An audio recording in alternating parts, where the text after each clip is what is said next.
புதுசாக திறந்திருந்த ஒரு ஹோட்டல் போய் சாப்பிட போகும்போது ஒரு சின்ன பிரச்சனை ஆயிடுச்சு.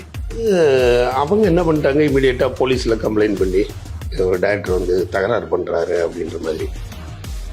போலீஸில் வந்து கேட்டாருன்னு, நான் எப்போயுமே ட்ரிங்க்ஸோ ஏதோ எந்த பழக்கமே கிடையாது, கேப்டனுக்கு ரொம்ப நல்லா தெரியும், அவர் போய் சாமியாரை போய் கேட்குறீங்களான்னு. நைட்டு நான் கேப்டனுக்கு ஃபோன் அடிக்கிறேன். மணி கிட்டத்தட்ட ஒரு 11 மணி இருக்கும். அடித்தா அவர் படுத்துட்டார். நாங்கள் சரி எழுப்ப வேண்டாம் அப்படின்னு சொல்லி விட்டுட்டேன்.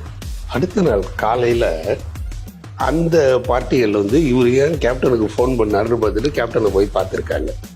பார்த்துட்டு என்ன பிரச்சனை அப்படின்னு, இதுவே வந்து டைரக்டர் வந்து இது ஊமை விளையாடல, டைரக்டர் வந்து பிரச்சனை பண்ணிட்டாரு அப்படின்னோடனே அவர் என்ன சொல்கிறாரு, அரவிந்த் சாருக்கு ஃபோன் போடு, யாருன்னு கேளு அப்படின்றாரு. எனக்கு ஃபோன் போடுது. அரவிந்த் தான் சார், அவரு தண்ணி அடிச்சுட்டு வந்து பிரச்சனை பண்ணாரா?